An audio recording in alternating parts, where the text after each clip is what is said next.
Hey everyone. So I do my own compost, and today I'll show you how I do mine. The benefits of doing compost are huge. It amends the soil by adding nutrients, it keeps the weeds down, and it retains moisture in your ground. Plus, if you have farm animals, it's about the only way to take care of their poop. Okay, I have a 3-bin system. This first bin, this is where I just stack everything. It kind of hangs out here until I'm ready to deal with it.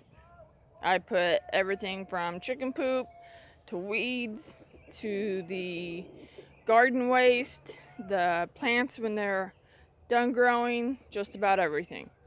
Sometimes I put table scraps in there. I try not to put any grains or protein.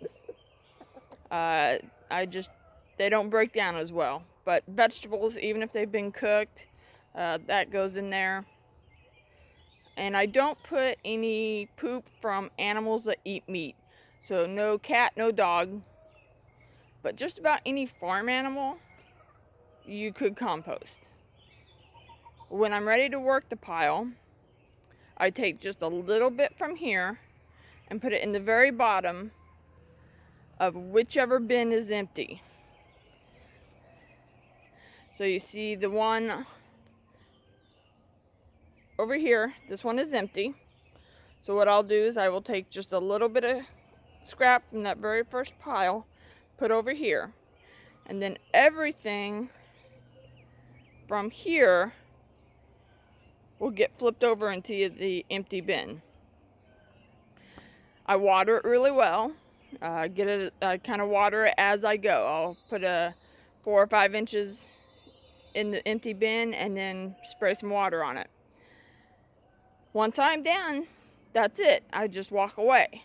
Every morning I'll come out and I'll put my hand over it. As long as I feel heat, I know that it's still working. Then when I am ready to actually use some compost, I will flip it over into this shaker screen. My shaker screen is made of 1/2-inch wire, and whatever falls through is ready to go, and what doesn't fall through gets thrown back in the pile. Now, if I'm working this pile regularly, I can have good compost start to finish in about 6 weeks or less. If it's raining, then faster, because I don't have to water it as often. But as long as there's heat coming off the pile, I know that it's working. In the bottom of this first bin, there's a floor. I put another crate on the bottom, and then I covered that with tin and made sure it sloped towards the front. See these pans? If I know it's going to rain, I come out and I put them at the bottom there to drip all the liquid that comes off of there. And that is my compost tea. That stuff is black gold. See these pans? See how shiny they are? They've been out here for over 3 years. You notice how they're not rusted? That's because of the microbes that are in compost. They keep them clean and shiny. And those same microbes are what add nutrients to the garden.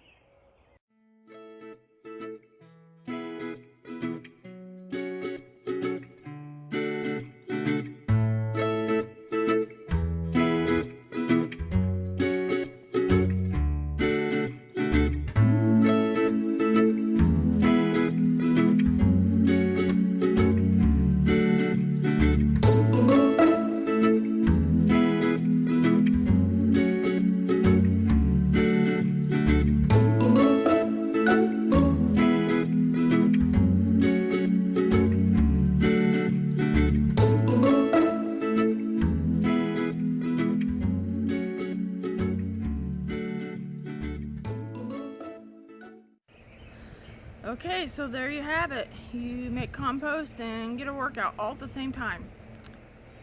To make compost, you basically need 5 things. You need material, heat, water, aeration, and bugs. Your material is going to be nitrogens and carbons. Nitrogens are going to be anything that is still green.